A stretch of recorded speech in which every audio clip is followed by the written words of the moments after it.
We're live on Spiritual Psychics TV with Paul Bannister and his guests for Spiritual Talk.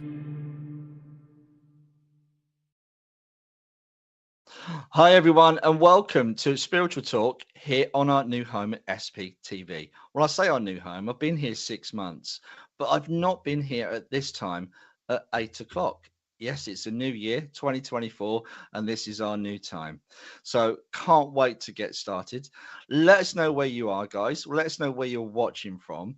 That will be really great to see where you're coming in from. Just come and say hello to us. But can you also please support us by sharing this live? We really appreciate your support on that.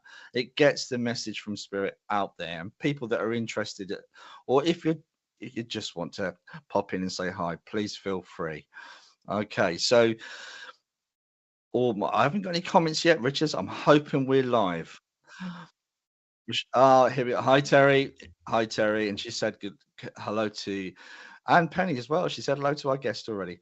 Serendipity, hello and welcome. That's a great picture of there's a cat here. Hi Stacey, how are you doing?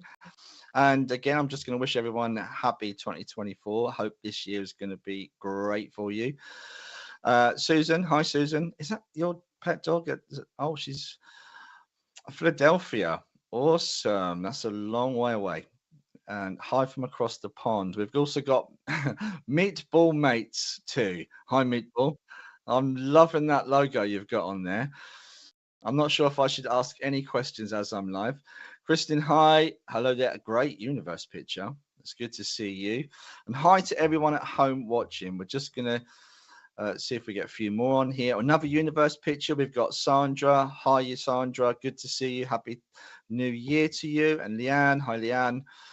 Don't forget to share this out, guys. We really, really appreciate it. We've got Rebecca here. I mean, who knows as well, guys? I should also mention we might even do a little bit of work at the end of the interview. Who knows? And hi, Sharon. And everyone's got pictures of animals, dogs in the universe. It'll be great to see you. And Lorraine's no different. Hi, Lorraine. Good to see you, Lorraine. Happy New Year to you. I hope everyone had a good Christmas. And Christine, hi, Christine. Good to see you, Christine. We can actually see you. Shall we just go straight to, I guess? Oh, Stacey's put a picture up as well. Hi, Stace. So, guys, again, for 2024, we've got a new set of guests. We've got some exciting guests lined up for you. And tonight is no exception. Tonight we have Penny Hayward. Penny is is it fair to say you're an Australian medium? I might get in trouble. I'm gonna Penny's here now, so I was just about to bring Penny in, but she's here because she's going to clip me around the ear. So the Australian medium is not correct. Although you did live in Australia for some time. I was born in Australia and I do sound Australian, but I've lived here since 99 and I've got dual citizenship, so I identify as British. Oh, good to know. Good to know. I'm just going to finish off introducing you just to make it fair and proper. So you hold an OSNU, an ASNU, a DSNU, in brackets as well. You've put AST, which I'm going to ask you about. You're a medium, mentor, and inspirer. So can you tell us a little bit about those OSNU, ASNU? What are they? Okay. Well, the AST after the DSNU is for Diploma in Assessing, Diploma in Speaking, and Diploma in Teaching. So that's the AST. So I've got 3 diplomas. So am I right in saying, so not only have you taken and passed these courses, you're also assessed on these courses? Yes, I've been assessed until the cows come home. Wow. And I've been assessed as an assessor. So wow. Yeah, it's been a lot of assessing. And so the SNU stands for Spiritualist National Union, for anybody who isn't aware, which is an international spiritualist organisation based in the UK, and the Arthur Findlay College is a part of that. Yeah. So they have awards schemes, and you do education, and then you go on to do your awards. So you start off, for example, with a platform accreditation. in speaking and demonstrating. And then you might go on to do your certificate in speaking and demonstrating, and then go on to do your diploma, like I did in speaking. I also did it in teaching, mediumship and speaking and so forth. And then I also went on to do the assessing award. So I got the certificate in that and then the diploma. And the ASNU is for Assessor of the Spiritualist National Union. So that is an appointment which comes higher than the diploma. Yeah. Yeah. Then the OSNU is for Officiant of the Spiritualist National Union. So I did a whole load of other training, which was more focused on funerals, weddings, spiritualist namings, the administration of the Spiritualist National Union, which we often term SNU. And then I was assessed to do my efficiency. So I had to sort of, I did a wedding, I think it was. So I had my acceptance service for the efficiency at the end of last year, and on my Facebook there's a couple of little clips and pictures of that. And yeah, so that means I can then do, it might be that somebody might ask for support towards the end of life if they don't have family. There can be other roles in which it could take on. It just depends. So can I stop you? You've given us a lot of information, and there'll be a lot of people at home that won't have a Scooby-Doo about the Spiritualist National Union. People just have this assumption that mediums, we go and give messages to people, that there's nothing else to it. Yeah. So can you just delve a little bit more into the Spiritualist National Union so people understand this body that's out there? Yeah, so like most people, I started developing my mediumship. I went to workshops and so forth. I heard about the Arthur Findlay College, and then it was through there that I heard about the Spiritualist National Union. Yeah. And I wasn't really sure about it all at first. And as many of us in this movement, we get inspired or encouraged by the spirit world to go further.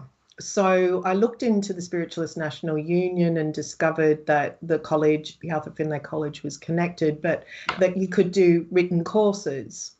And I wanted to know more about spiritualism. I didn't want to just be a medium. I wanted to, if I was going to be a medium, I want to know my craft. Yes, yeah. So I started off with their education courses and found that I enjoyed it. And it helped me to understand me a little bit more and what I thought about mediumship, what I understood about it, and spiritualism as a movement. So my passion within spiritualism is the philosophy.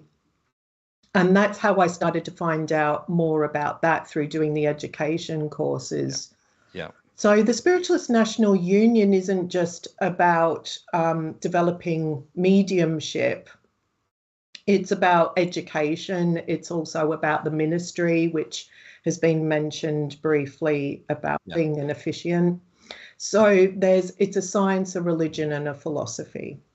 Which is, I mean, obviously, I've been, well, I say obvious, I've been to the college myself. It is a great, it's world-renowned college. Yeah. It's known for its mediumship and developing mediums, and there's wonderful teachers there. And you yourself are you also organise courses at the Arthur Findlay College yourself, and we can talk about that, because there is one that jumped out at me.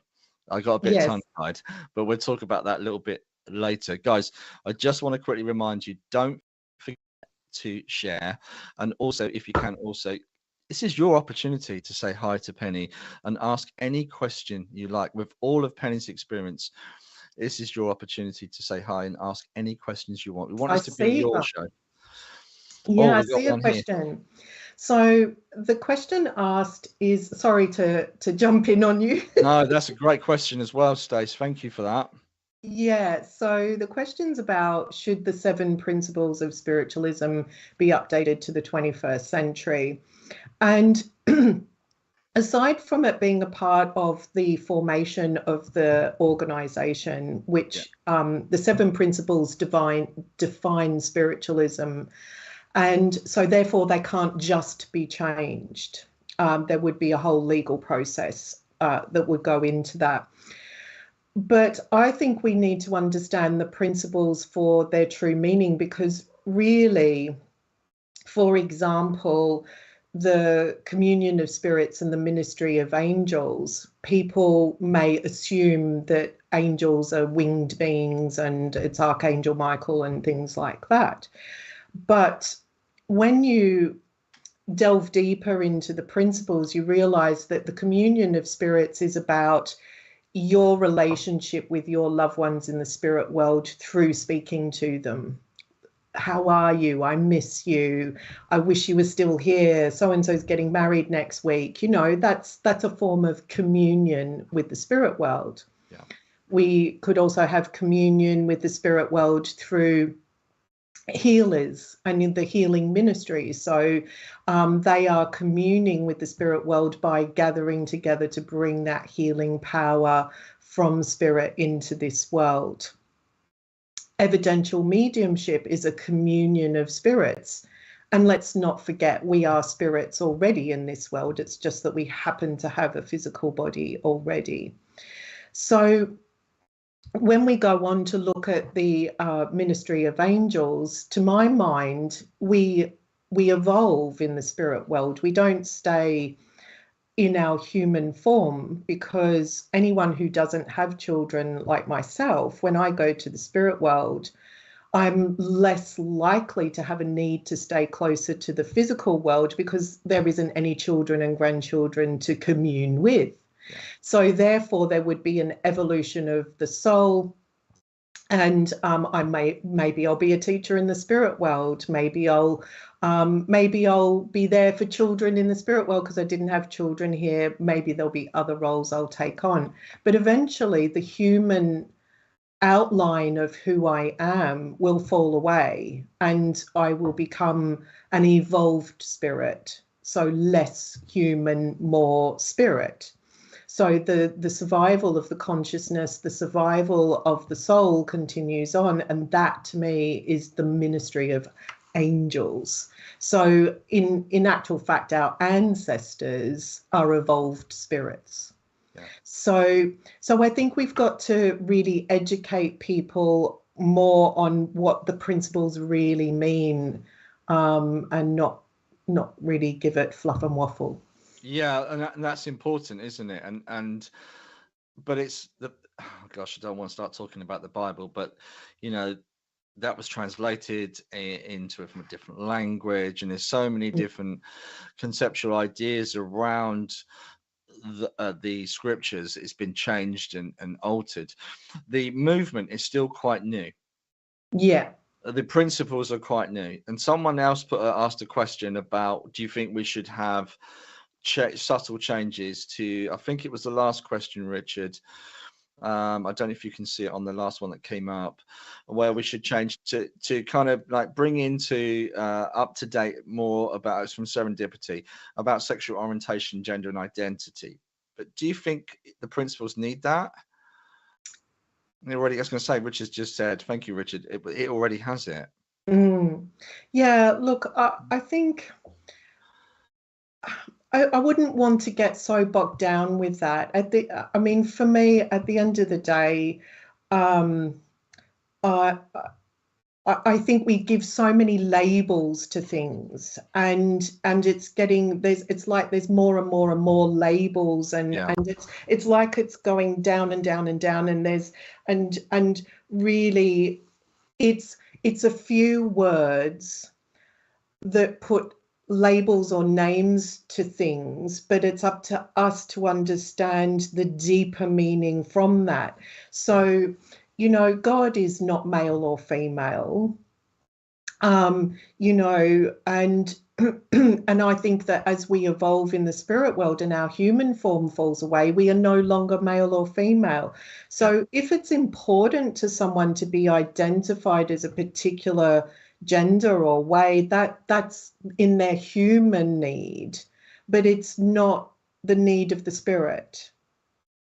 Yeah. And I'm not really trying to cause problems for anybody, but I think if somebody wants to interpret it as one thing or another, that's how they interpret it. And that's what I like about the principles. They're open to interpretation to your level of understanding at that time. So my journey with the principles is forever evolving. And I think if we start drilling it down and pinning it down, and then we're like adding more and more and more labels to something. Yeah, agreed. Can we just quickly go back? I'll come back to you, Rebecca. Don't worry, we won't forget you. Can you just quickly sum up how you got into mediumship? What happened for you? And so many people sitting at home are having new experiences around mediumship. What happened to you, Penny? Well, look, I had experiences all my life. I've got memories of all kinds of weird and wonderful things happening and assuming it was normal. Yeah. And because it was happening, so it must be normal. Yeah. So to try to summarize, I wasn't aware I was a medium as such, and out in Australia there is slightly different philosophies and understandings, or certainly what I was coming across. And I was constantly asking, who am I? What am I? What's life about? And, you know, like a lot of, you know, young teenagers and 20-year-olds. And eventually I heard a voice, and I'm not joking, and it said, move to England. Wow. And it never occurred to me before. But then before my human self could go, you can't do that. I had this thought, well, my grandmother was born here. I can get an ancestry visa and I'll go to England. Yeah. So the goal was to apply. It took 6 months. And the weird thing was, you know, it was only just when internet cafes were coming out. So most stuff was handwritten, reams and reams of paper. So I got a whole pack full of stuff, filled it all in, got to the end of it, and it said, you know, it takes 6 months to apply and you have to apply before you're 28. Well, I had a mad panic and I looked at the date and it was exactly 6 months to my 28th birthday.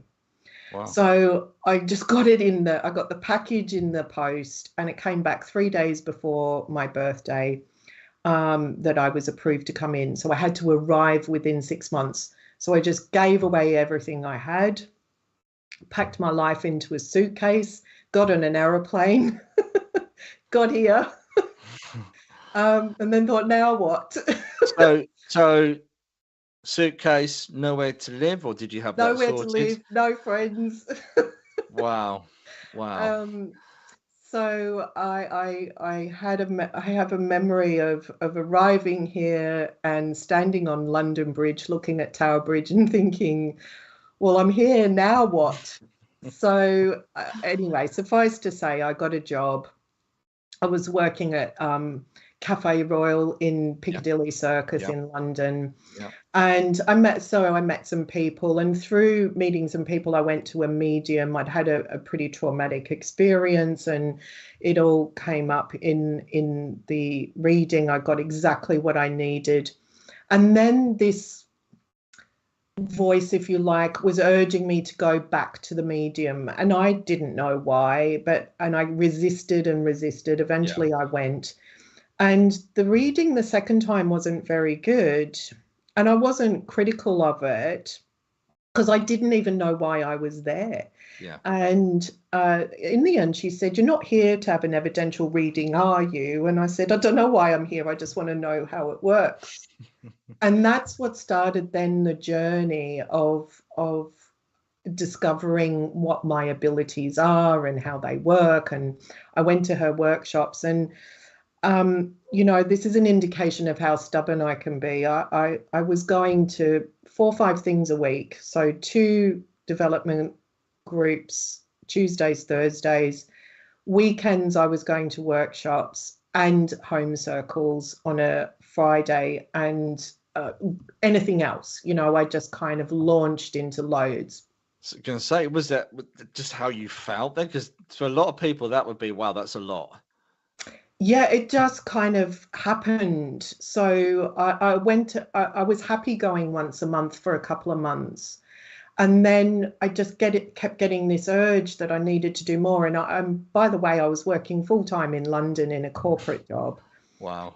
So it was sort of an hour and a half, 2 hours commute each way every day on top. So, and that's what the spirit world needs is people to be committed, dedicated, and to give their time towards the service of the spirit world. Yeah.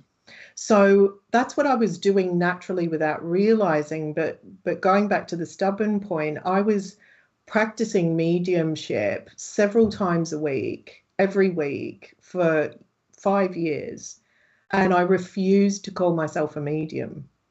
Okay. And one day I had sort of that profound epiphany standing on a train station at 11:30 at night because the trains are delayed after doing a workshop, and thought, I guess I have to concede I'm a medium.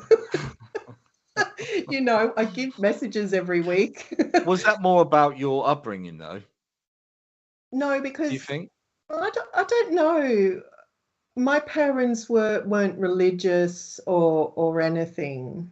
Yeah, same. So, and I didn't really have any exposure to spiritual stuff, so or mediumship. I had that experience with a medium in the UK, and I'd previous to that gone to a medium in Australia. So I was somehow drawn to the odd thing and curious by it. Yeah. But it was more, who am I? What am I? Why am I here?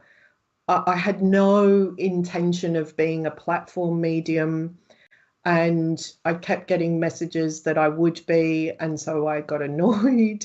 And I'm like, if you lot think I'm getting on the platform, you make it happen. And they did. I out of the blue got a phone call from a spiritualist church saying the medium's cancelled. Can you do the service? Okay. Hadn't even heard of the spiritualist church before, and I'm like, no. So there's two questions we've got on that, but I'll come back to that. Rebecca's just jumped off. That's a really good point. So there you are. Was you actually doing readings at that point? Well, I was practicing on people in the groups and the circles and everything. I wasn't working with the gen public, and I had at that time, and I had no intention of doing it. But then I kept getting told that the spirit world wanted to work with me and they would test me. So when I got this call from the church and I said no, the voice said, "We told you you'd be tested." So that's I was a big leap, though, isn't it? Massive leap. Yeah. Yeah. So then I did the service in the church. And I mean, I must say it wasn't pretty that weekend because I hyperventilated the whole weekend through nerves, and couldn't eat and sleep or anything. But I did. I'm laughing, but it's not funny. It's a real thing, isn't it? But we all go through it, right? Yeah.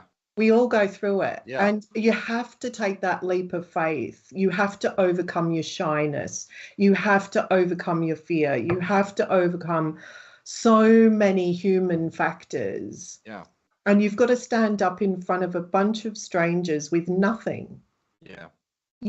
So I did it, and I thought, I'll never do this again. And then the medium secretary came up and said, "Can I book you for next year?" So, and it was all word of mouth from there. Everything I've done. Yeah.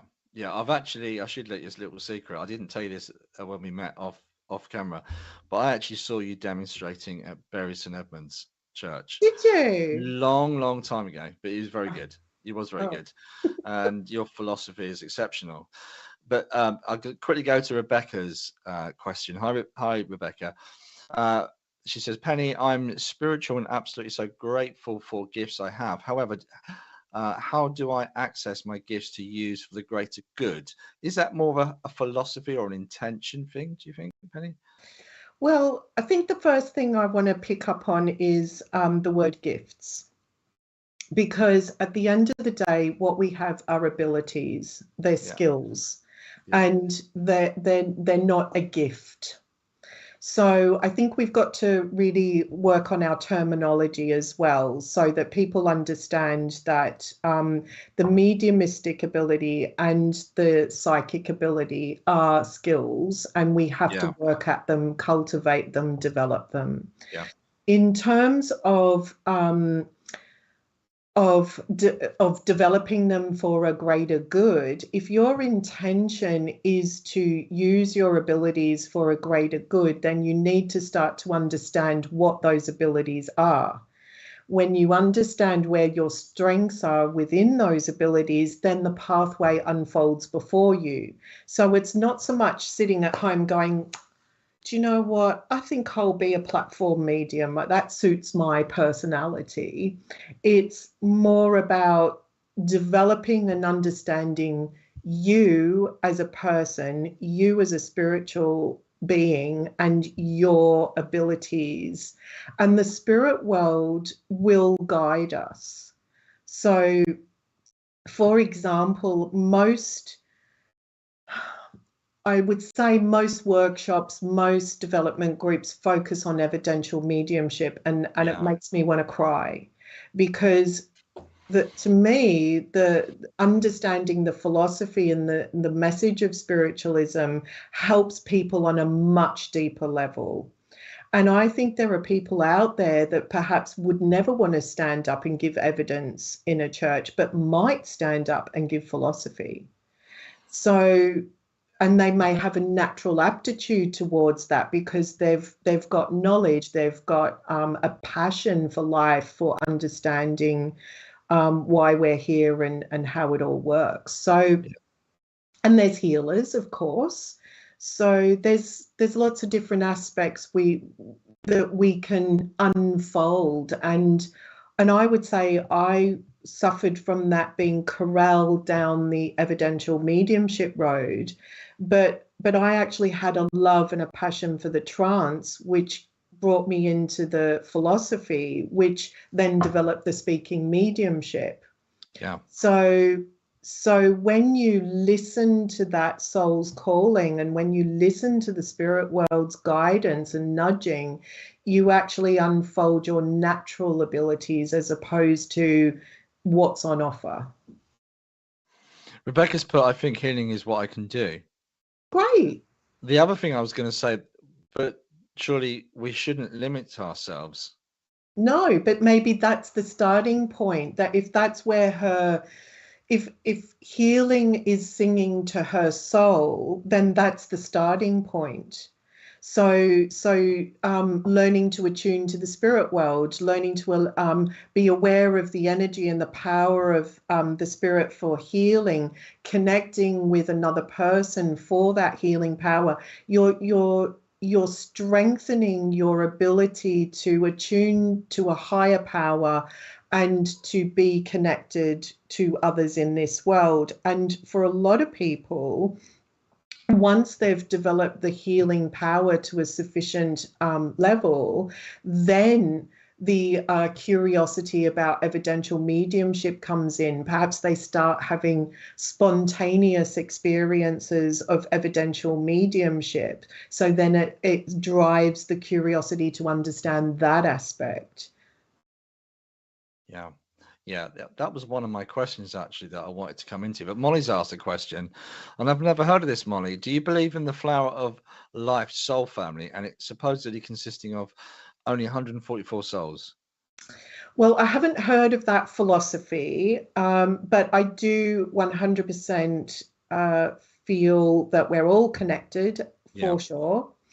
And sacred geometry is the universe. It's us, it's spirit. So there's a lot to be said for that. So the Flower of Life is a part of sacred geometry. Yeah.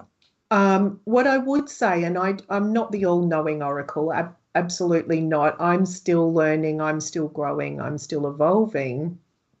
But I would say that we should follow what feels right to us, what makes sense to us to discover our truth. And it will be an ever evolving journey. Yes. Now, that description doesn't sing to my soul, but if it sings to somebody else's soul and it gets them on the journey of asking more questions, then it's doing its job. Yeah. Yeah. And this is going to sound a very strange thing. You probably know I'm a medium as well. I've done a little bit of mediumship. But I'm very much aware of, even now as you're sitting there speaking, the spirit is speaking through you. Are you open to that, even in your communication? Because we're on a platform here and a lot of people are going to hear your voice, your opinions, your ideas. But I feel you have spirit working with you as you speak now. Yes. And is that a conscious thing that you do, Penny, or is it something so natural now that you're blending with spirit? Well, it's quite natural, but it's also, I have 100% trust in the spirit world and that I will be inspired as I'm meant to. And I'm kind of holding back quite a bit because I know that there are questions, and otherwise I'll just go flying in and let it flow. So obviously I do set an intention as well. So before we started this evening, it was like I was a bit excited, a bit nervous in a good way. And I was like, oh, I know that's you, spirit world, and I'm ready. So you know what? Inspire me with whatever needs to be said. Yeah. So that's how it works for me now, in that natural sort of way. Very impressive, I have to say. And I'm not trying to big you up, and I thank you for coming on the show, but it is a wonderful gift that you have. Stephen has asked a really interesting question, and I'll try and read this as quickly as I can, Stephen. Question for you, please.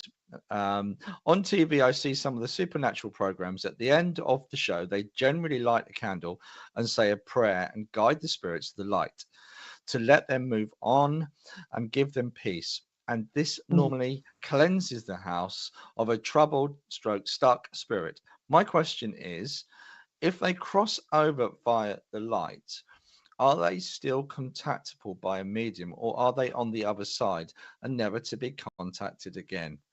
Now, this is really interesting because I was talking about this with somebody the other day, and prior to that, I think earlier the same day, I'd glanced at a book on my bookshelf. I've got thousands, and one of them is called Spirit Rescue, I think. Okay.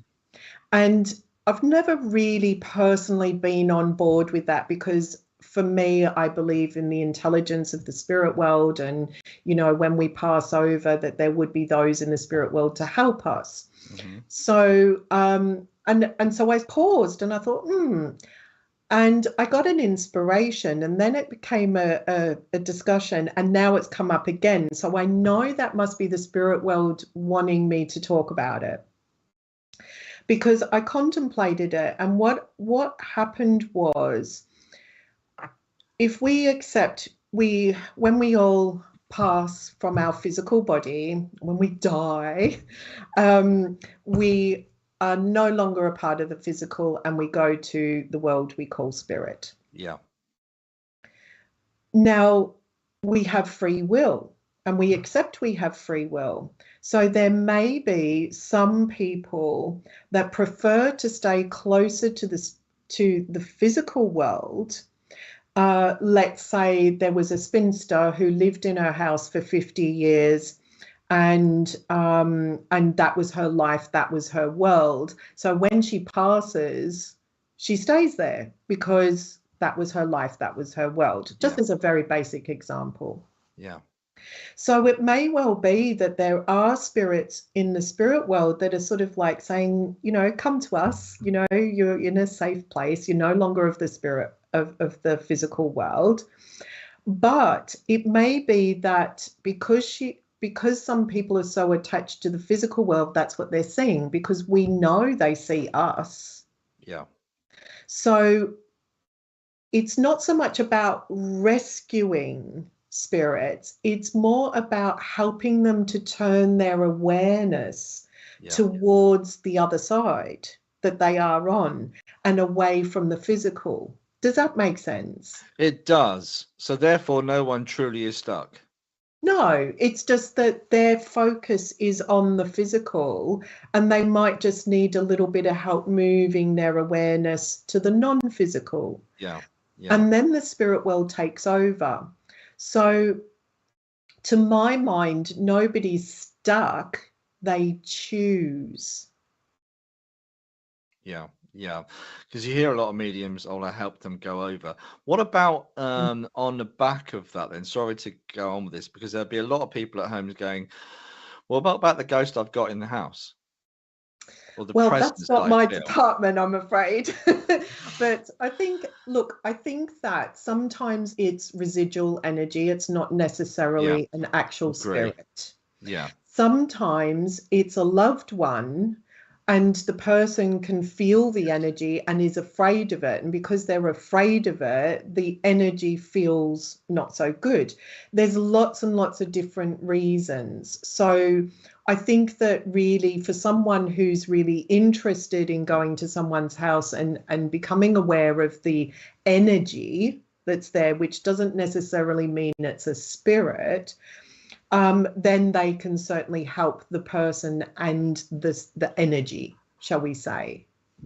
Oh gosh, I'm so fortunate that we not just have Penny here tonight, we have Penny and her guides and the spirit world. And I'm very much aware of it. Can I ask, and obviously Richard, of course, sorry, Richard, this wouldn't happen without Richard. So our digital guide is here. So, but I want to ask, if you don't mind, how you feel about the importance of prayer. Well, I do think that it's respectful, and I do feel that it helps to set the intention. It helps to set the tone. So a prayer doesn't have to be getting down on your knees and praise God, hallelujah type of stuff. And I think the trouble is people tend to think of God and prayer as, mainstream religious text and context, as opposed to understanding that God is within us and each other and the universe.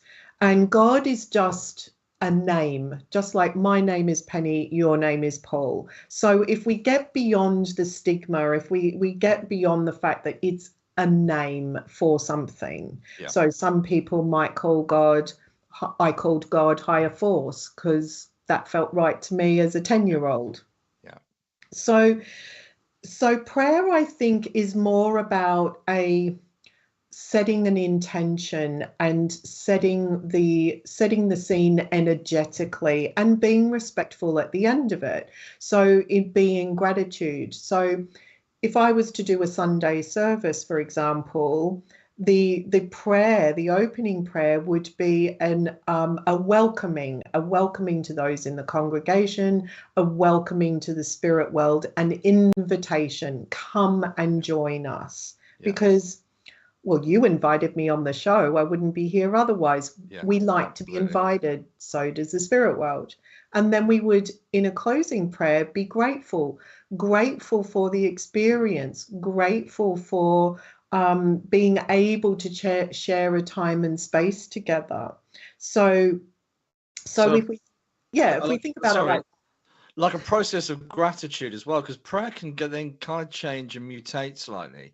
So like daily prayer, like for instance, Stephen's put, thank you, Stephen, I see prayer as knocking on the door before you go into the room. Politeness, absolutely.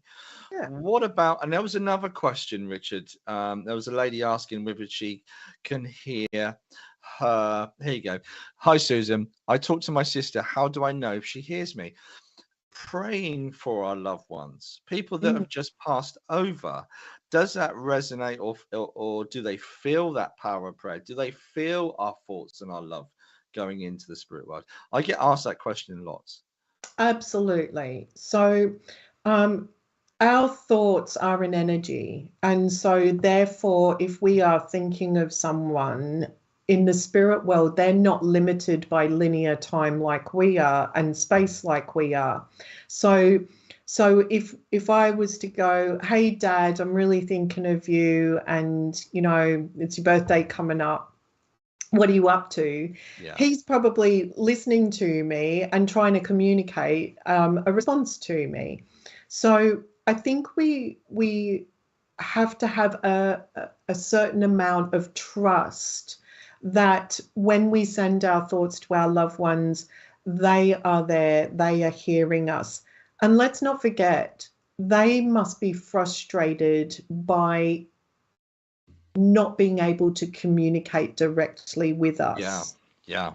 You know, so as much as we're frustrated, we might not be able to see them, hear them, feel them like in a physical sense. They must be feeling the same way. I'm here. Yeah, exactly. It's like taking someone's mobile phone away. It's worse. Because at Yeah. least you used to be able to write to someone. But suddenly that loved one is in the spirit world, and you've got to go and trust and hope they can feel and hear and receive you. What about, so we talk about there's no time in the spirit world.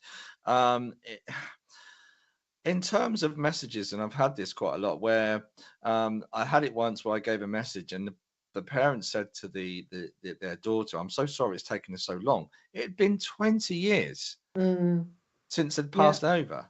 Yeah. Now, I'm sorry, but that's quite frustrating. My own father took 5 years to come through. Yeah. Well, look, I think sometimes there are things beyond our knowledge and understanding, and it's not for want of trying on both sides. Let's put it that way. Yeah. And you know, I had a gentleman in his 80s, and I brought his mother through, and she'd been past 50 odd years, and that was the first time she'd come through convincing. No way. Yeah. So Fantastic. you just, maybe there's just a whole bunch of stuff that we it's just beyond our comprehension. Yes.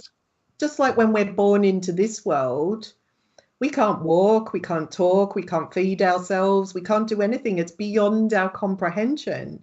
So when we go to the spirit world, for a lot of people that may not be spiritually aware, it's beyond their comprehension. So they're going to have to get used to being where they are and how to communicate, how to get on over there. Maybe they've got jobs to do. I don't know. You know, it's beyond our full comprehension. Absolutely. Amy's asking another question. Since time doesn't exist, is it possible for someone who passed, let's say within a year, could they come back into the same timeline as another significant other? I believe she means like losing a partner, then suddenly the birth of a child, I believe. The same person. Ooh. Or they were previously who is still here. Can reincarnation work like that? Now, there was something on Netflix, a series on Netflix where a young boy was unfortunately died in not very nice circumstances, and he then this child to a young family, he was 4 or 5, talking about his other parents, which happened to be, he talked about his parents a lot, and they researched him, and it turns out he was the boy that lived 3 blocks away that died under bad circumstances. So, you know, there's so much, like you said, there's so much stuff that we're not aware of or understand the concept of. I mean, what are your thoughts on that? That's quite difficult. Well, you know what? We need about 4 shows to cover that. Okay.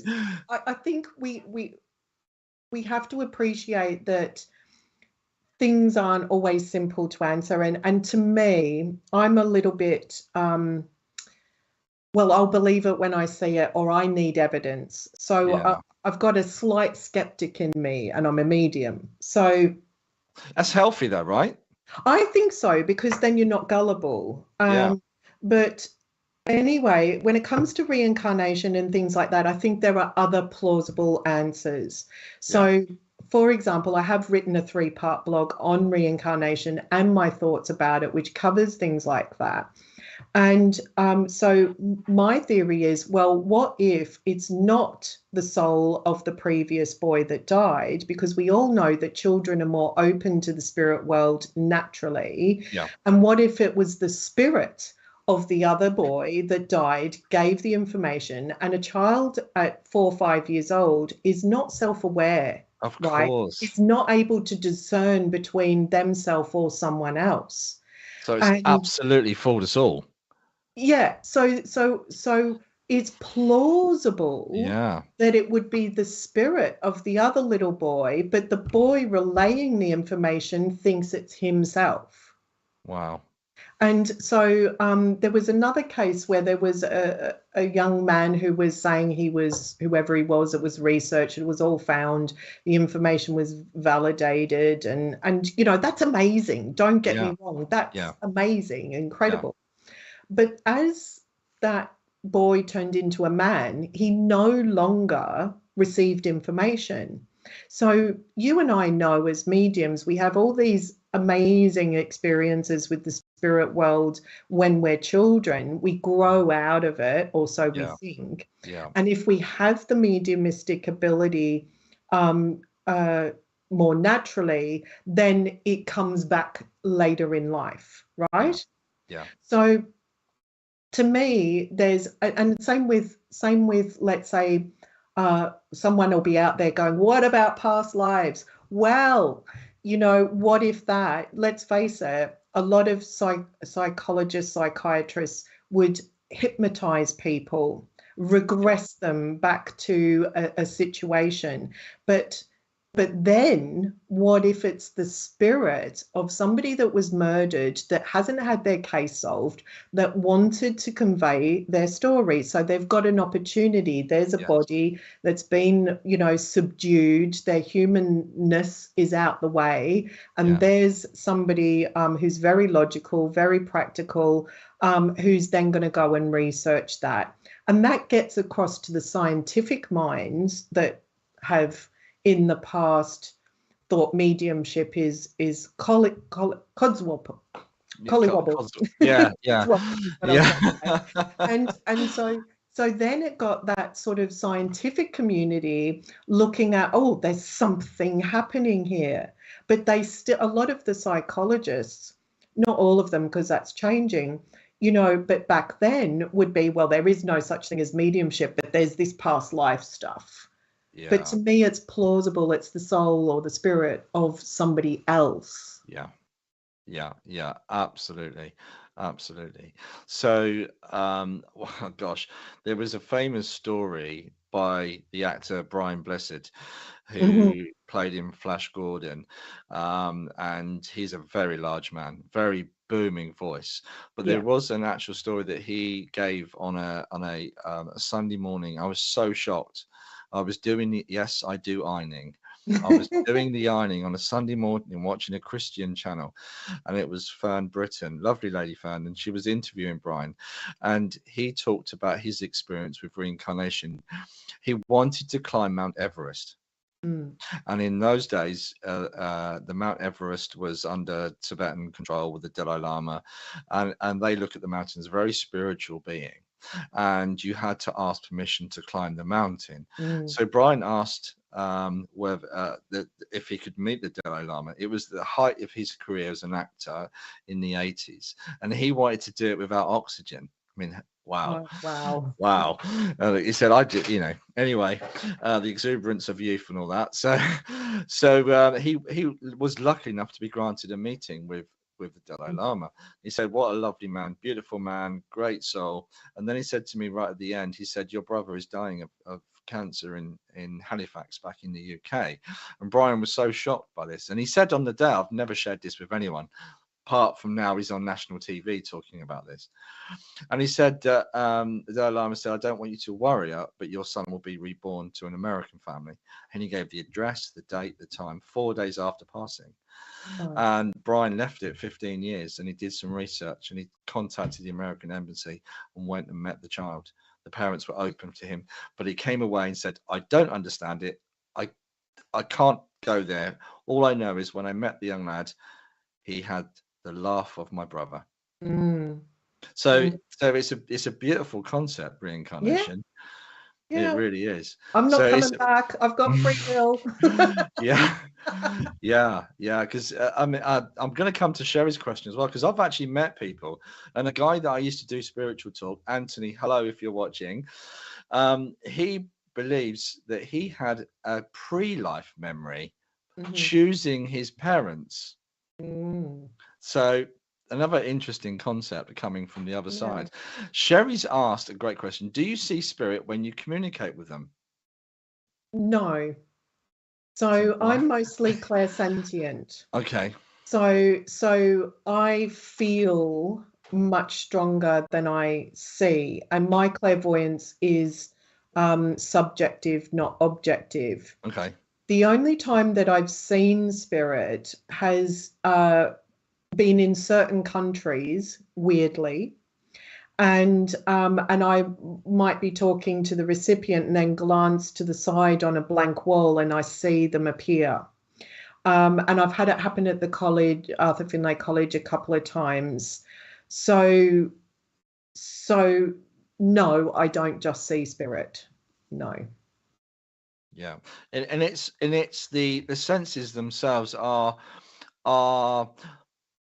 there's just so much more to it. I mean, Yeah. you said you're more clairsentient, but are you aware you're using all the senses, or is it a Yes.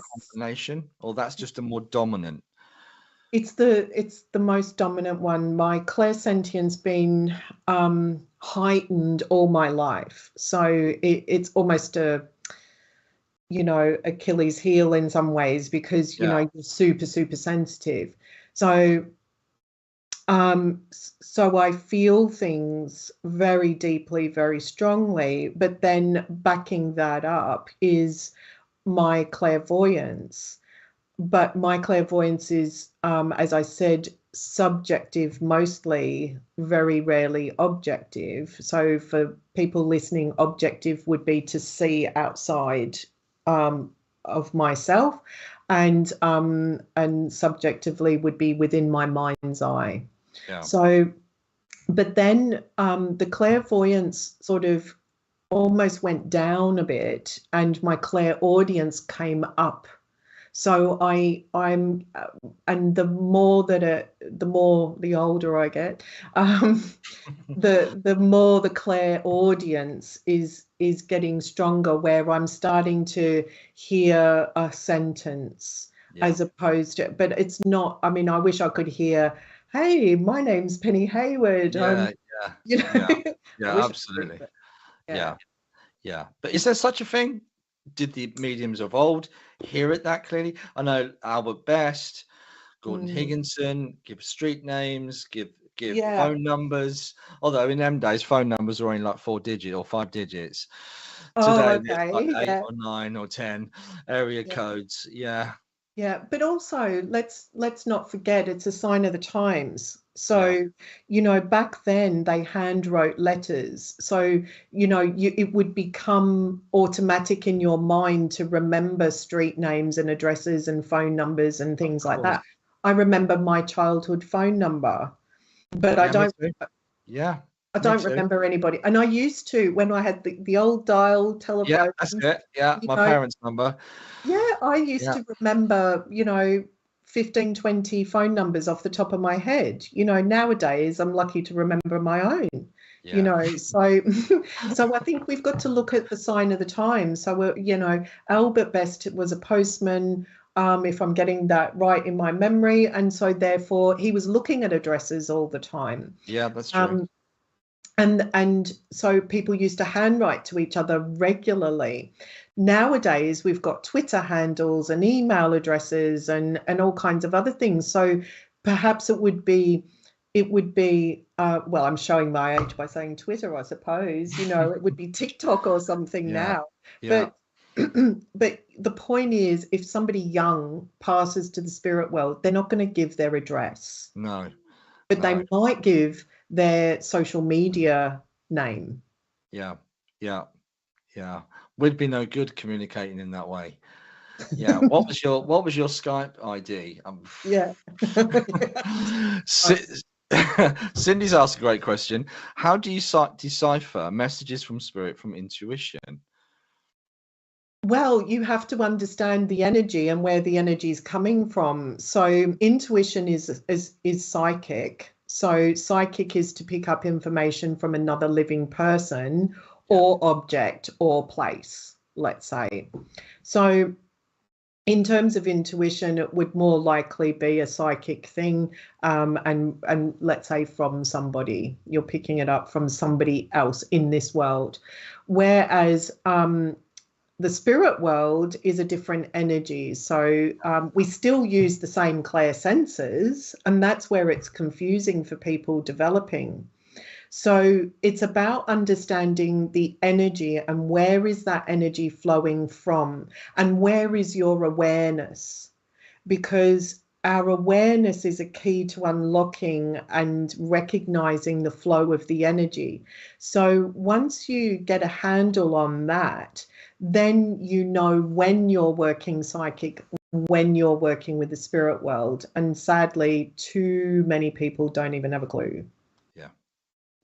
Yeah. And that comes down to training. Get yourself a good teacher. Yeah. Get yourself into training. Now, I always ask guests their relationship with their guides. Now, it's a very personal thing in terms of how you connect. What was the early experiences for you? Because everyone, again, I had the question today, how do I know if I've got a guide? For yourself or someone else? No, there was a lady that came and asked me today, and she said, "How would you know?" But how would you know, Penny? What would you say to Kristen's put, Penny? Was it hard to trust yourself in the beginning of your mediumship? Yes, that's easy to answer. Simple answer. And that's probably why I learn about the energy, learn about the awareness, and I teach it now, because then it helps you to get on board with that sooner and develop a trust. In terms of a guide, the only time I'm allowing myself to be aware of somebody's guide is when I'm doing a spiritual assessment. And again, it comes down to understanding the energy and the flow of energy. So when, for example, for me, and I'm not saying that this is the way it works for everybody, but for me, when I have someone's loved one, they are behind me and my awareness is there. If I have a guide, then the energy is in front of me. But it's not to the person, if that makes sense. Yeah. So if I was working psychically, the energy would be coming to me, but in a slightly different way, which I won't bore you all with, but I know the difference. Let's put it that way. Okay, but does the information, so the communicator, is it the communication coming through the guide? Or is it straight from you to No, it's straight from the loved one. It doesn't come via a guide. Yeah. Okay. So getting back to guides, because I do really want to cover guides.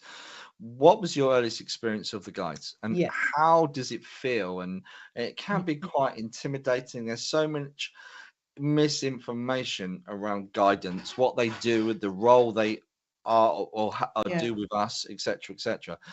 Yeah, well, again, funny enough, I was talking to somebody earlier today who I'm collaborating with on a project. Well, actually, it's a book on trance, as it happens, and he was sort of saying to me, well, you know, what were your experiences, etc. And this kind of came up, and I was reminded that when I was a child, you know, 4 years old, I used to just about see over the top of my dresser and into the mirror.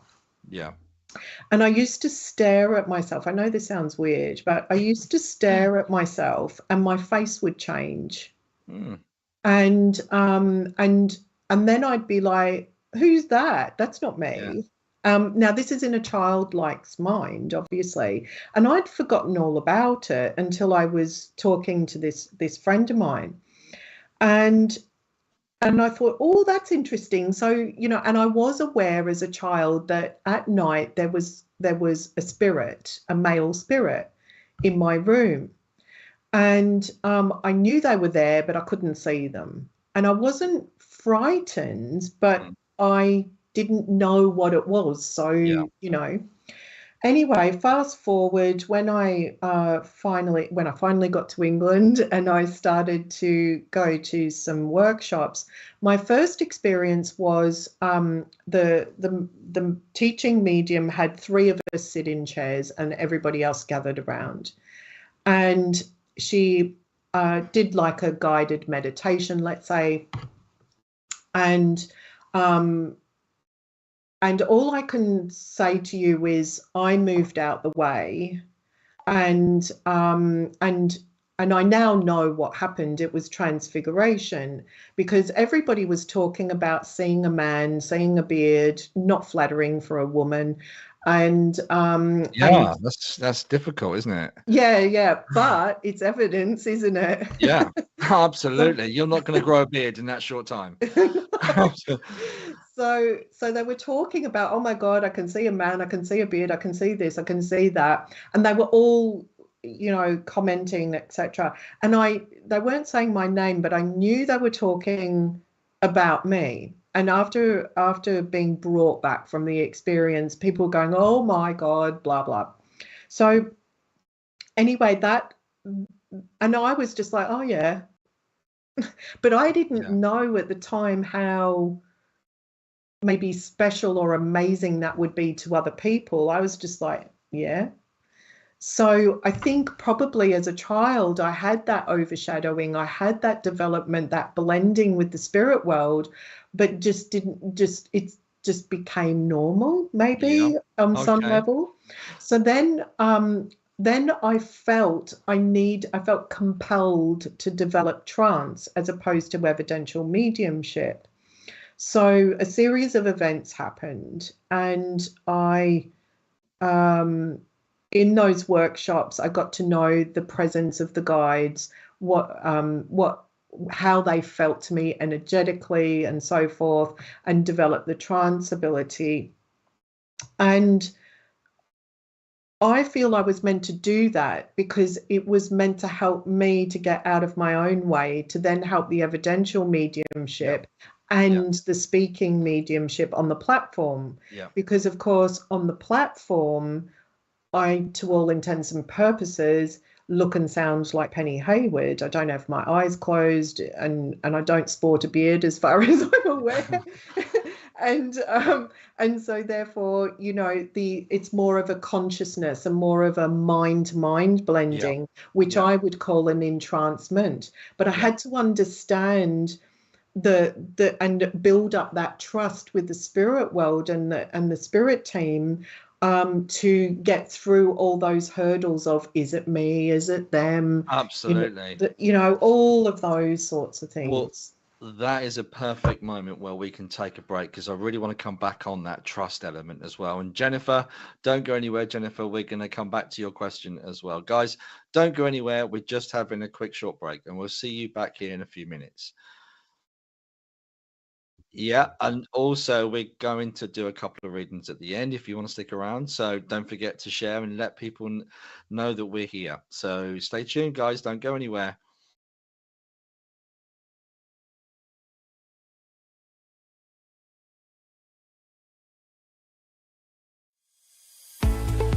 Introducing the SPTV app, your digital spiritual guide for an enlightening journey like no other. Immerse yourself in a world of audio and visual content crafted to inspire, educate, and entertain. Seek guidance with our card of the day, choosing up to 6 cards for personal insights. Enhance your daily life with our wellness section, featuring nutritious recipes, affirmations, and balanced living tips. Explore our spiritualism section for a deep understanding of the religion, its principles, and spiritual answers. Unravel the secrets of the clairs and broaden your spiritual horizon. Easily find local readers, therapists, centers, or churches with our comprehensive directory. Stay connected with live broadcasts, check our schedule, and get to know our insightful presenters.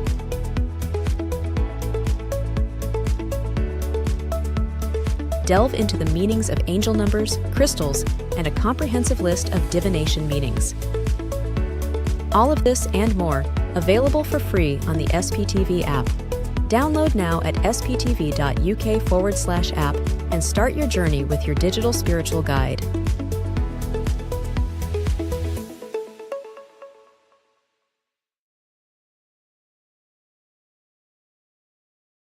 Starting at 11 a.m. tomorrow morning, join Adele and Laura as they host their show dedicated to wellness and positivity. The program will feature special guests and live interactive readings. Tomorrow night from 8 p.m., join Clara for a night filled with mediumship teachings and readings, featuring special guests.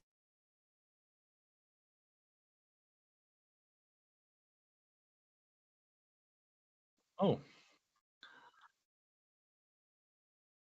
Hi guys, welcome back to Spiritual Talk here on SPTV. Thank you for joining us tonight. We have an amazing guest here tonight. We have Penny Hayward, I should say. I bet everyone calls you Hayward, don't they? Some of them do. It's my English accent. I'm so sorry. It's kind of a mix between Norfolk and London. It's getting really bad. Anyway, moving on swiftly. We have a new app, SPTV, and it's available on Google Play. Download that. It's some great information about what we've got coming up and what's available. Also, tomorrow we've got a brand new show with Adele and Laura. And I believe, Richard, that's what time? Richard's just going to, that's at 11 o'clock GMT. So, oh. And Richard, a shame you guys can't hear Richard on the other end, but Richard just said it's the first app he believes that is dedicated to spiritualist matters, subjects, programs, and general information. So I've been trying to download it as well, but my technical skills are not brilliant, but I will get my son to do it for me if he's listening. Yeah, so it's on Google Play. And it's the SPTV app on Google Play. Great. Okay, so back to the interview. Penny, you were just talking about the guides and what that means and how to connect. Now, that's the thing, isn't it? The big T word, the trust word. How do we know that we're connecting with a guide? How do we know, how do we trust that information? Is there any pitfalls around that? Yeah, look, I think it's healthy to be a little bit skeptical and to put things to the test. So, if you're gullible, then you're just going to make your journey a little bit more difficult on yourself. So it takes time to develop the trust. Now, something that I used to do was to, if I got something that I felt was significant, symbolic, etc., then I would say, all right, team, if that's you, then show it to me again. And they would. They would get it across to me in somehow. And then I'd get it a second time and I wasn't satisfied. So I'd say, now give it to me again so I know it's not coincidence. And so for me, once is wishful thinking, twice is a coincidence, and 3 times I'll have to pay attention. Okay. So I think that you be a little bit stubborn or practical about it as well. Don't just fall for anything. To build up your relationship with the spirit world, the biggest thing that comes through, particularly when I do spiritual assessments, is that people don't make the time and space energetically for a guide.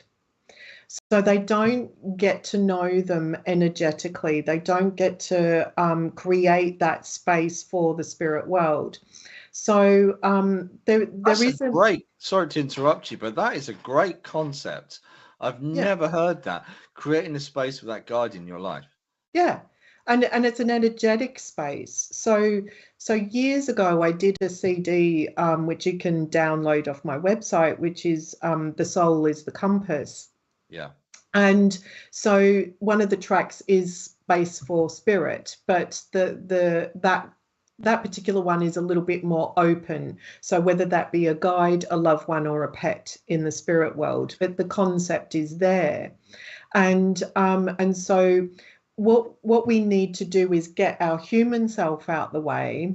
We need to move into a passive power, which creates the right energetic space, and the intention should always be for our guide to come in, or guides. Yeah. And then we need to put our awareness towards that energetic shift so that we start to build up that trust of like, oh, I feel like they're on my left. Oh, I feel they're male, little things like that. And say in your mind, I feel you're on my left. I feel you're male. So give a response in so that they know that you're receptive to them. So that's to me the best way to go about it. But everybody's different, and it is trial and error, and we have to find what works for us, because there is no one size fits all. Because there's a human process and all of that as well. It's very much about us and connecting, understanding. We just missed a question. I promised I wouldn't go anywhere, Jennifer. And I believe she's asked a question. Oh, thank you, Richard. How do you know if you're working physically or mediumistically? Psychically or mediumistically. Yeah. So, look, for me personally, I know I'm working psychically because the energy is coming to me and my awareness is towards the person. Yeah. If I was, whether it be on a screen or physically in the space, if the person was on a telephone line or I couldn't see them on a screen, for example, I just had a voice, the energy of the information will still be flowing towards me. That's how it works for me. Yeah. When it's the spirit world, I am aware of the energy to the side and behind me, and my awareness is there.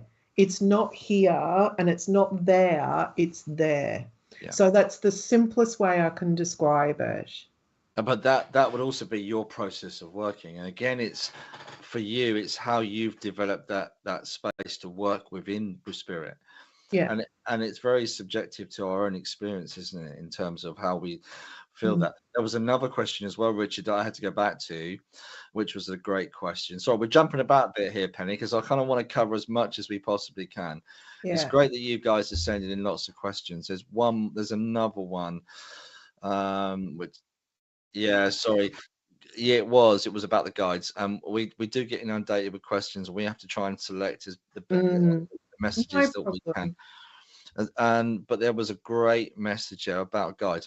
If not, we'll move on and come back to it. Oh, here we go. Debbie. Hello, Debbie. When you pass over, are you given a choice to be a guide? How does it work? Oh, well, I've already told the spirit world I'm not being a guide. Richard's laughing at that one as well. So, look, I don't know how much choice we have in the process. I've pretty much said to the spirit world, listen, I'm a teacher in this world, and I give a lot of guidance to loosely speaking, to people. So therefore, I'm not going to be a guide in the spirit world. And I know how hard it must have been for the spirit world to get through to me. So I'm not putting myself through that. But look, I think there are so many different roles in the spirit world that we couldn't possibly imagine, and I wouldn't want to limit it to guides. There are scientists in the spirit world that work with scientists and mediums in this world. There are artists, musicians, there are philosophers that work with people in this world, and not just mediums. And I think this is what we have to appreciate, that there are also inspirers from the spirit world that aren't strictly guides, that are trying to help people, and our loved ones too. Our loved ones are trying to give us gentle nudges along the way too. Yeah.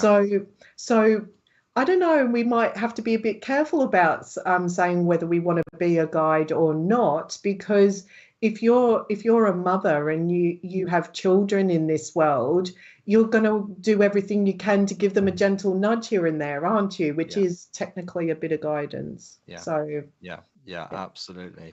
So you are a course organizer at the Arthur Finney College, and on your website, I think Richard's got the link below in a sec, guys. If you want to jump onto Penny's website and have a look, you've got some really interesting courses. You've also been working with, I can say SPTV's friend, because he's been on a couple of our shows. Richard obviously is a spirit artist, and you've got a couple of demonstrations coming up with him. Yeah. and but there's one that really tickled my fancy, and I'm sorry to put you on the spot, but there's one that talks about exploring consciousness in the altered states, but exploring aspects of quantum physics and the entanglement theory within the relationship to spirit. Now, I just about passed my GCSE in physics, but I would love to know more about that relationship with the quantum and what is quantum or a physics of the quantum, look, or the I don't look, I don't profess to be a physicist, okay. But interestingly, I'd been sending thoughts out to the spirit world, I don't know, going back 10 or more years, saying I'd love to work with researchers, I'd love to work with scientists, I wouldn't mind being tested, right? Yeah. So I've always had somewhere in the back of my mind an interest in science. Fast forward, I couldn't. I have sleep apnea, so I don't always sleep very well. So I used to troll the internet, YouTubes and things, and I kept coming across quantum physics talks and discussions, etc. So I used to listen to them at night. And sometimes I'd fall asleep to them. I was going to say that surely that you did well to stay awake. No, but I found them really interesting. Anyway, so then I put out the thought, I'd love to know more about this. And I was always thinking, I'm sure that's how mediums connect to the spirit world, through quantum physics, through some like consciousness. And I feel that consciousness is connected to the quantum. So anyway, I kept putting these thoughts out. I'd love to find out more. I did a spiritual assessment with someone, brought up about quantum physics and consciousness. He told me about a physicist called Paul Van Leeuwen, who is joining me on that course at the college. And that's also on, if guys want to look at that, it's 26th. Is it fully booked? It's not fully booked, so there are spaces. The 26th to the 28th of January this year.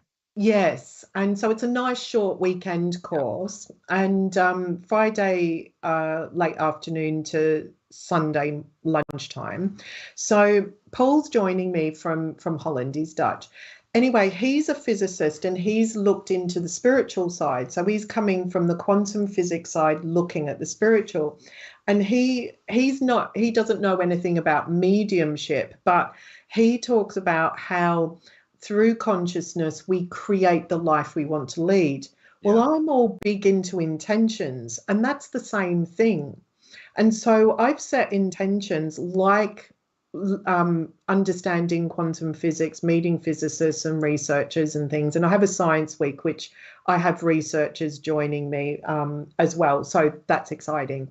Anyway, I'm just trying to show how it all interconnects. So I don't profess to be the physicist. I'm not. However, somehow these people are coming into my life, into my path.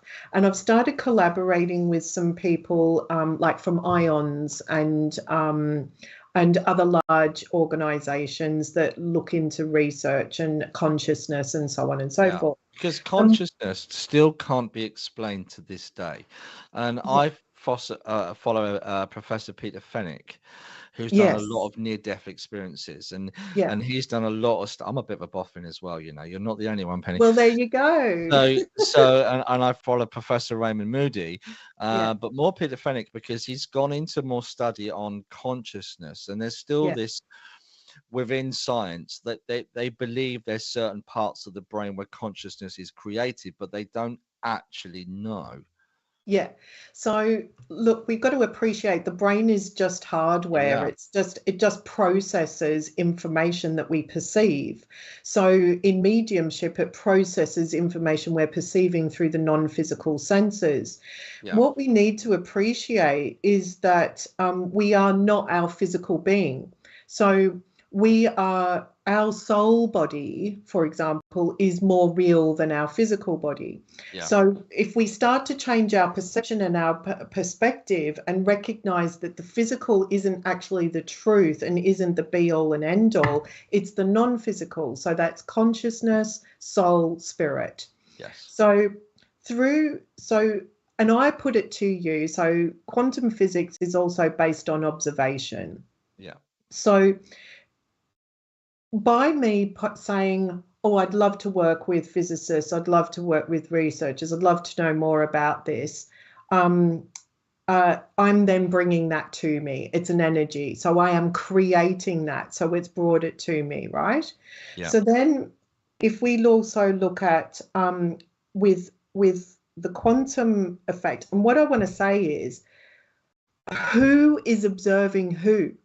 Yeah. So because the spirit world is observing us. Our loved ones are aware of our life. They bring that evidence when we have communications. So they say, I saw you get married. I saw this. I was aware of that. I heard your thoughts, this, etc., etc. They are therefore observing us. We are observing ourselves and each other, but we are also, as mediums, we are aware and observing the spirit world. Yeah. So there has to be an entanglement there. Okay. That's my theory, right? Now, I'm no physicist, but it's all through that consciousness. So the spirit world inspires me, or I'm not consciously thinking, I'm speaking. It's just flowing. Does that make sense? It does. So therefore, when we get out of our humanness and we get more into our non-physical selves, we are more than a part of the truth and more a part of the world we call spirit, which is non-physical, which then allows that interaction. So the universe provides. So where I mentioned intentions, I use the energy of the winter solstice, and I think about, okay, what are my intentions for the year ahead? And I don't go, oh, I want a big fancy car and I want to have this and I want $1 million in my bank account. I don't focus on materialism. I focus on what really matters. I want to be a better person. I want to be better. I might want to, work with scientists. So it's sort of things like that. And I set these intentions, and they happen, but they don't necessarily happen overnight.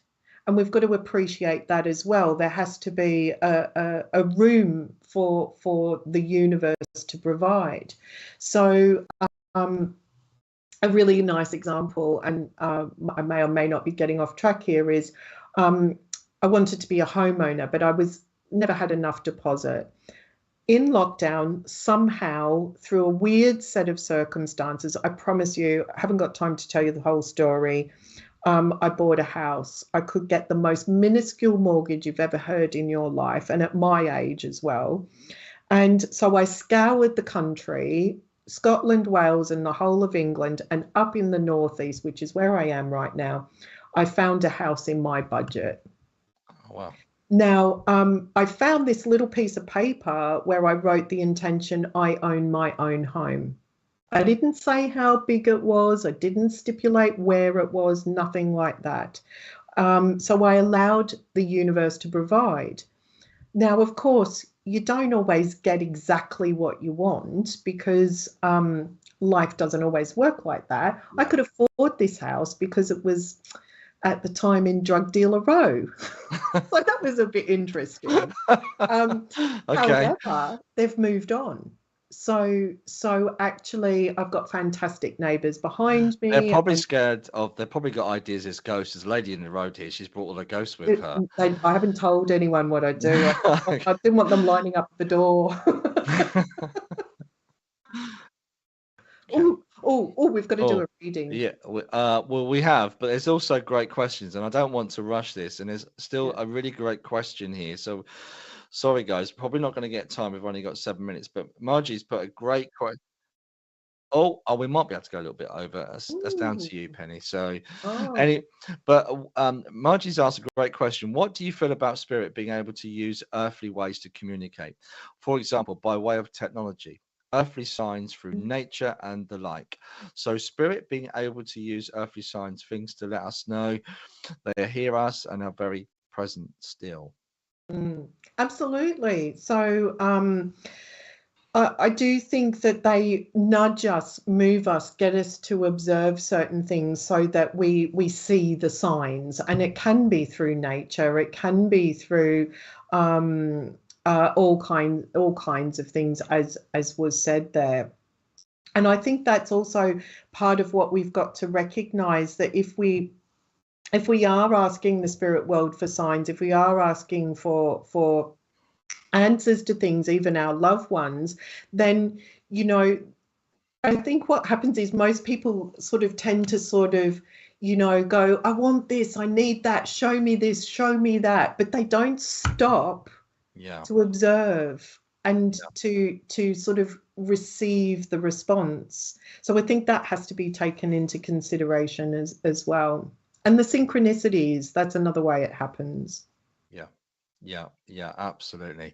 We could try and do one single, I don't know how you feel about this, and you should never really do this live. We could try a joint message, Penny. We can try. It's an experiment, right? It's very much experimental, because I'm not in drug dealer country. I'm down, well, I shouldn't say that. I am joking, of course. But I am out in the middle of Norfolk, in the middle of nowhere. So, and you're up north somewhere. So we could try and connect on a quantum theory idea of consciousness and connect. Yeah. And shall we try and see if we can bring someone through? Now, I am cheating a little bit, because I've had someone with me for the last half an hour, but I don't know whether they connect with you, Penny. That's the only thing I was worried about. We'll find out. So I know I've got a gentleman here. I know his dad. And as he comes in, though, so again, I don't want to make assumptions. I don't know whether your dad was in the RAF, but I'm very much aware this gentleman comes through. He's got a Zippo lighter, but he's also got a badge or an emblem on the Zippo lighter. It looks to me like it's an insignia of some kind of regiment or organization that he belonged to. It's very much, to me, it looks very light blue, the insignia. It feels very much something he was given in the military. So, guys, if you're listening, we're going to try and connect to bring a loved one through. So if you understand the information, and only if you understand the information, please let us know you're there. Yeah, if I'm connecting in with the same gentleman, I feel like I'm seeing wings. So I feel like he might have been in the RAF. I don't even know if you said that. Exactly. Yeah, what I feel. It looks like an RAF emblem of okay. So, well, I know he would have smoked as well, very much so. Yeah. There's a few American bases, American bases around the UK, and something leads me to feel like this gentleman may have somebody's put something up there already. The other thing I'm very aware of, Terry, thank you for bringing that information through. I'm also aware that he wears what looks like a lumber jacket, like the lumberjack jackets. He's got a red shirt on. Yeah, he's definitely a smoker. He'd also love to be by the sea. He would go down to the sea to walk as well. So I'm very much aware of that. We're just going to keep going with this. It gives me the name Kevin as well that connects to him somehow, but he's trying to been trying to come through for quite some time. He also makes me aware, because I've been sitting here with heart palpitations and my heart's been missing a beat. I know he had issues with his heart. He really has been trying to get through. The other thing which is really important to give this as part of his personality, he was very much a character, very much a fun-loving man, very much an opportunity to have fun. He would take it. Very much a family man as well. His family were really important to him. So I'm hoping we've got the same guy. Yeah, because I could feel that cheeky, mischievous kind of sense of humor with him. And I do feel like there would be memories of him like playing little practical jokes, not really bad ones, just little practical jokes or the coin behind the ear type thing as well. So anything for a bit of a laugh, a giggle. Absolutely. Actually, when you were saying that, I saw the spoons as well. He was a character. Okay, but there was this Zippo lighter, because he keeps flicking it like I'm clicking my nail. He's flicking the lighter, and it would have been a bit of a habit as well. Also, he's trying to give me what sounded like Ross, and again, he's trying to give me a surname that connects into here as well. He very much, again, he keeps giving me the I know he would have had a brother and that is very important to him. So I don't know if you can take that. Memories on the beach, not sure about Kevin. Enjoyed the gig and was a character. Yeah. Do you understand the brother? Because I've just heard the brother was important to him. I also know there's a lot of pictures of him as a younger man. There's a couple of much loved pictures of him as a younger man, because he's talking about the pictures of him. While you're talking about the pictures there, he's showing me that the family have been going through reorganizing photographs and swapping between them copies of ones that one has and the other doesn't. So there has to be this taking it a bit further on the photographs, sharing of the photographs. But I also feel like there's family abroad. So I feel like there's you know, even if it's cousins or second cousins. Oh, Mum just put some pictures of him. Oh, great. Perfect. That's understood. So I also feel like there's family abroad that wants to be acknowledged as well.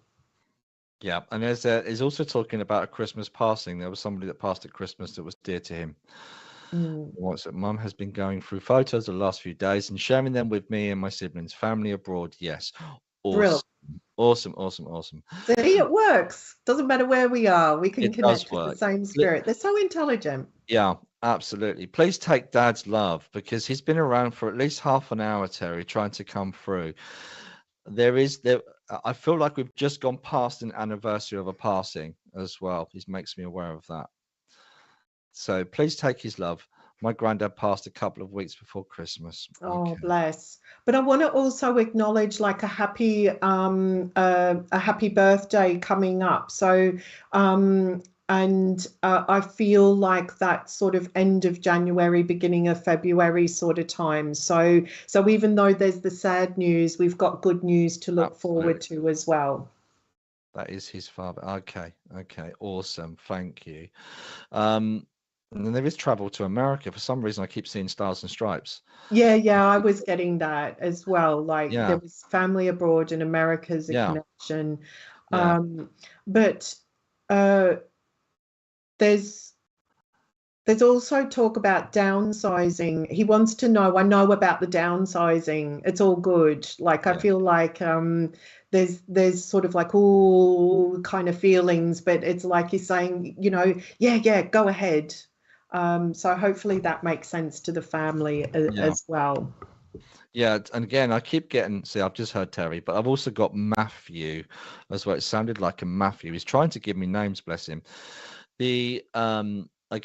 I'm not going to go into somebody else because we could be here all night.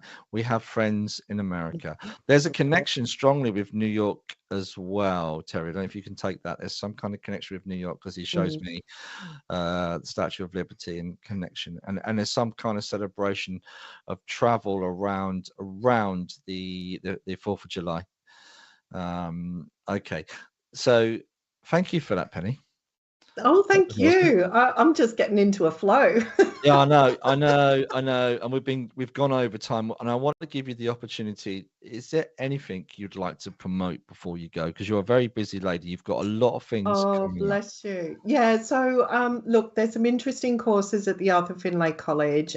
Richard Stuttle, who you recently had on, and I are doing a few collaborations and work together. We have a lot of fun when we do. And so we've got a Lilydale coming up as well later this year, which is exciting. And yeah, just really check out my website and have a look. I've got online courses as well. I'm writing a couple of books and collaborating with different people. So I don't know how I'm fitting it all in, to be perfectly honest with you. But yeah, stay tuned. There'll be more. And some free downloads of guided exercises will be coming soon too. Awesome. So lots and lots going on. Very exciting. And Terry brought some stuff through as well, talking about New York. Mum and Dad went to New York, and she can take a few bits and pieces. But thank you, Terry. This gentleman's been with me for about 25 minutes. So maybe next time we'll do a little bit more work. We'll come on to do a couple more. So it just leads me to say, Penny. Oh, someone else. Oh, Jennifer's put, what about the Barbanel Conference Centre? Oh, yeah. Well, so people might have seen that what I didn't mention is the Spiritualist National Union asked me to head up a science working party to bring science into the SNU and spiritualism again. And so this is where the collaborations with IONS and hopefully Wimbridge and other institutes. And I should mention the Science and Medical Network, which is the chap you mentioned earlier, Fenwick. He does a lot of stuff on there. Yeah. Anyway, so that day at the Barbanel is about the Science Working Party updating members and now non-members what we're doing to bring science into spiritualism. And so we've got some things that we're going to do for the churches, which will help them run their own experiments, and we want to receive the data on that. Yeah. But the other work stream is we want to do some serious research as well, which is going to take some fundraising, and because it's not free, unfortunately. And so one of the things I want to look into is consciousness, and we'll need willing victims. Willing participants. And then of course also healing as well. So we're going to have two different research streams. So but we'll be talking a lot more about that at the Barbanel Centre, and maybe doing a couple of little experiments. But there's already quite a few people booked on it. So if anyone's interested, they better jump on it. Yeah. But thanks for asking, Jennifer. Thank you for 11th hour saving us now. So that sounds very exciting, by the way. Yeah. And again, we can't thank you enough for agreeing to come on tonight and giving up your valuable time. Oh, thank you. And yeah, it's been absolute pleasure. But Richard's just said in my ear, you don't have to go. You can do another one. Do we do another one? I don't mind. Guys, let us know. I don't know if anyone's stuck around long enough. Yeah, I don't know. Have they all gone? Have they all gone? Richard, is anybody there? Should we do another one, guys? Let us know if you want us to do another message, and we'll do one more. Yeah. And we'd love to know you're there. We love your support. Please don't forget to share. Also, don't forget we've got a new show starting tomorrow with Adele and Laura, and that's at 11 o'clock. Also, guys, don't forget to download the app. That's quite exciting because it's a little bit of insights into all sorts of all the different programs that we do and all the mediums. And MJ, hi MJ. MJ's put it right there. One. Do another one. Yes, please, and Donna. Okay. So I'm actually aware of a lady who I feel is mum. And she makes me feel as though she had Alzheimer's, or possibly dementia. Alzheimer's is an offshoot of that. And there may have also been a link to Parkinson's, because sometimes there's a little bit of a link between that, because I'm just aware of being a little bit shaky there. And Mum's making me feel here as though she also had trouble with, I guess it would be common, but I just feel there was a little bit of trouble with the respiratory system as we move towards the end of life. She's also making me aware that she must have, I'm not sure if she made cakes professionally or made them for special occasions for friends and family, but I just kind of see very well decorated cakes. It's not like just a cake for the weekend, or she was a baker. It kind of feels like she might have done that to a high standard, is the way I want to put it. And I feel like either Dot or Dorothy should be a name that will connect in with Mum. I'm not saying it is her name. I'm just saying I feel that should be a name around Mum. So someone should be understanding this information, hopefully, so far. You're on your own with this, because I've got a young man who took his own life. Oh, lovely. Well, we can do two different things.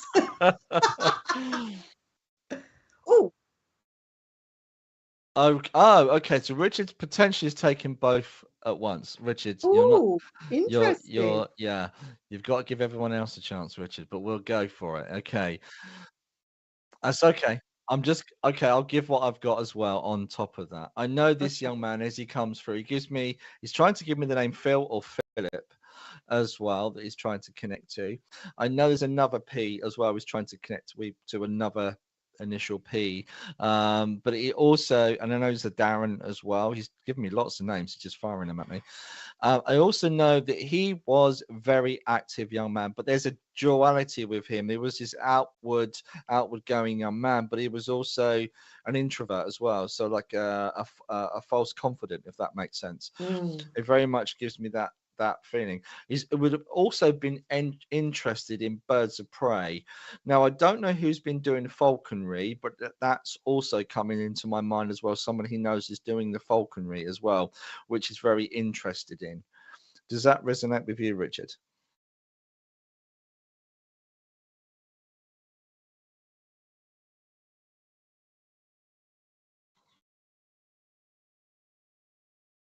Interesting. Mm. It was, but it would have been a memory for him. It would have been a memory because they're giving me memories. So, ladies and gentlemen, Richard's just taken pretty much everything. I want to. There's a real sense that I've gone straight to the message. Oh, Dorothy can take this as well. A real sense with this young man that and I know there's a real sense of injustice that his life was so cut short, and there would have been so many people around him that would have been upset. And why? The question, why did he do this? But there was this introvert extrovert. Do you understand that, Richard? That's really important that you kind of get this kind of how he saw life. And it is also a very sensitive young man. Also, as he's sitting there, for some reason, he's just put a pint of Guinness down on the side. I believe if that's, I don't know why, but it's something about growing hairs on your chest. And I know that's a joke. The other thing, Debbie's put, he took his own life. Also, I don't know why, but I'm also seeing what looks like a Ford. It's either a Sierra or a Capri. Now we are going back to the 80s, but I'm seeing what looks like a gold Ford or Capri. It's an old one, and I know it wasn't looked after. Okay, mother-in-law Dorothy made cakes and had the Perfect. Alzheimer's. That's where I need to be. Okay. So, do you understand this information about the car as well? He's talking about, not about the car. I'm just going to keep going. Would you also know there's a second person he's talking about that took his own life? There's talking about there's a friend over there that took his own life. He's also taking me into London with connections to friends and family. Yeah, and I also believe because he keeps taking me down the side of a railway embankment as well. You understand this? Okay, because it feels really dangerous. I've got to be honest here, because I'm asking, it was an old train. Okay, it's still, I feel really uncomfortable where he's taking me with this. The other thing he's talking about, there's an anniversary. There's an important date coming up in March as well, and I want to go to the beginning rather than the end. I wish people could hear you, Richard. That's the thing. Ah, fantastic. Let us know when we can hear you. I might have to take my earpiece out so you can hear me. Oh, they won't. Okay, all right. So, also, do you understand the name Simon or Cy that he's trying to give me? Hi, everybody. Yes, I'm stealing all the messages again. For the last week, I've had nearly a message every time we've gone live.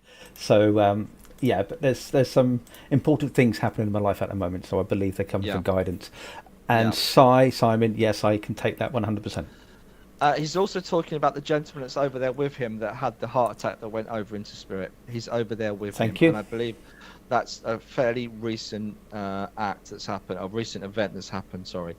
He's talking about that. Do you understand that, Richard? I would. Okay, thank you. Also, I just want to doff my cap to you. I just want to give you the respect that you deserve. Do you understand this? The other thing is a real sense of brotherly love here. Do you understand that? You're talking to my brother. Oh, I'm talking to your brother. Okay. And he's doffing his cap to you. The other thing is, I kind of feel you had this unique relationship in terms of there was this closeness, but there was also this rivalry. But there was this camaraderie between you both. Also, do you understand the time that he went away from you? He's making me aware there was a time he wasn't as close to you as he should be, and I'm not sure if he's referring to distance or emotion. Could be both. Okay, I was going to say I feel it's more to do with distance than emotion, but it could be both. Okay, I just want to connect with you. Thank you. I've literally just heard I'm by your side. Thank you. I'm standing right by your side, and all the love and support in the world from him. There's a lot of changes for you coming up. My husband also had a Capri gold color. Oh gosh, sometimes you can get a message within a message, so we'll keep going with this, Jennifer. The other thing, 1985 was important for him. 1985. Do you understand that as a date? I do, and I'm not saying what. Okay, good, because that's how it came. That's how it came through. Okay. Can I leave his love with you? Oh, he says there's a decision around the beginning of March that's really important for you to look out for that. It is, yeah. It is very important on that day. Yeah. It's just without going into too much detail, but there's two possibilities off of that. They're not all negative. It's a positive rather than a negative. Okay. Okay. Thank you. Okay. Okay. Okay, I literally just heard him mention the name Jennifer, so I'm sorry, Jennifer, you're sitting there as well, and I also believe he is connecting that your husband is okay. My husband had a gold Capri. Thank you, Paul. Okay, my pleasure, Richard. Thank you. Can I just take your loved one as well, Jennifer, because I've just heard Richard's brother talk about you, Jennifer, which is really bizarre. Jennifer could understand the mum and the cake, so I just need to finish up there. Yes, please, Penny, please. So there might have been a little bit of a crossover, and maybe they were just because I'm going, I want to get back to Jennifer. So Jennifer understands mother-in-law Dorothy, May cake, and the Alzheimer's, which means she can understand all the information. I know that as I work with her, I do want to say that even though she was mother-in-law, I do feel as though there was a pretty good relationship between you. And I know that she wants to thank you for the support, because as she became more unwell, she needed some support. And it was pretty much you who started to notice some signs, or I just feel like I know she's wanting to acknowledge that you tried to help her, tried her to see that maybe things weren't quite right. So I hope this is making sense to you, Jennifer. I also feel that, and sadly this often happens, the personality of the person changes through Alzheimer's. And I know that there were some moments when she became a bit snippy and a bit snappy, but of course it would have been her illness. Oh, your husband's listening too. That's amazing.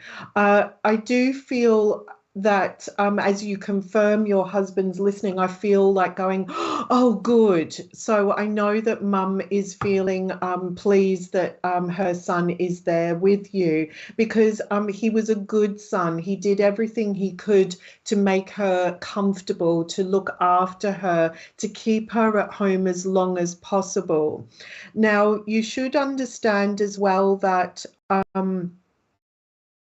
there must have been something about her funeral and cakes, and I'm not saying there was cakes at the actual funeral, but I just feel like it was a bit of a homage to your mum or something like that, where people were bringing cakes to the I don't even know what to call it because my brain's not engaged after the funeral. So I know that there was, oh, great, you understand that. Okay, all right. And as I work with mother-in-law here, she's wanting you to know that she's got all her marbles back, and she must have a really good sense of humour, because she showed me the good old marbles. You know how when we were kids, we had them in a little pouch and they'd just scatter everywhere when you opened them.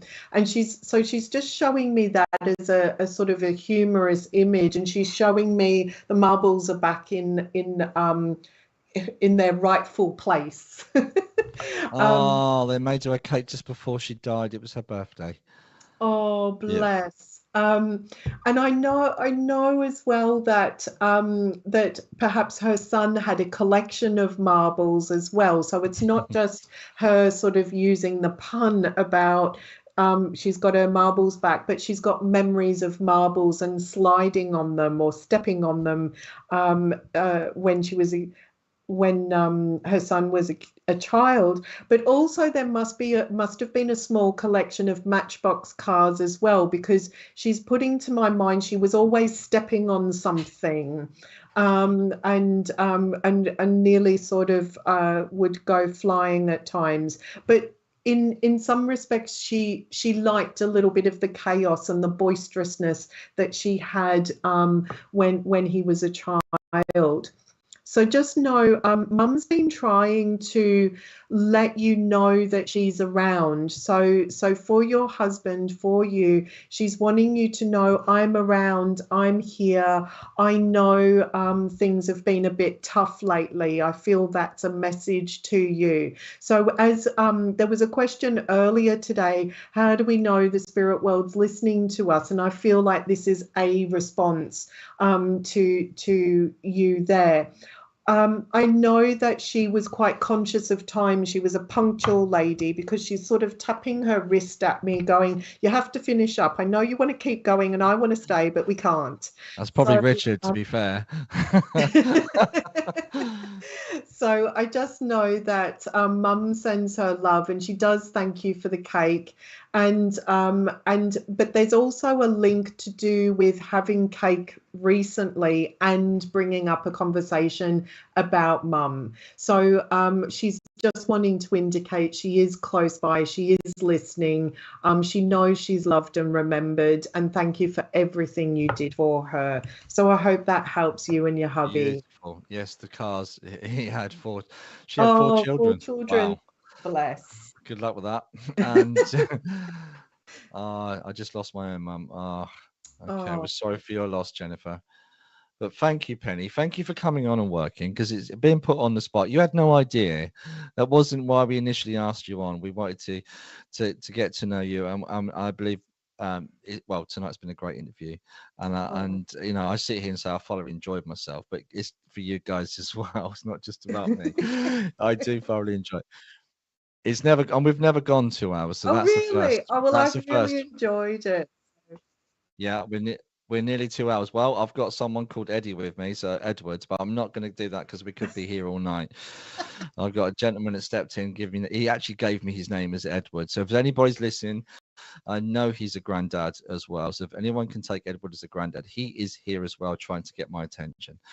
So I'll leave his love. But ladies and gentlemen, thank you so much for tuning in. We are back in 2 weeks' time. And we have more amazing guests, and we've got some great guests lined up for you this year. Please stick around, and we'll see you in 2 weeks. And in between that time, stay safe, be good, and we'll see you. Well, if you can't be good, just don't get caught. My dad used to say that to me, you know, which is no wonder I turned out the way I did. Anyway, sorry, Mother, if you're listening. Anyway, guys, have a lovely weekend, and we will be back in 2 weeks. Take care, and see you soon, everybody. Thank you, Penny. Thank you. Bye, Thanks everyone. for having me. Bye, everyone.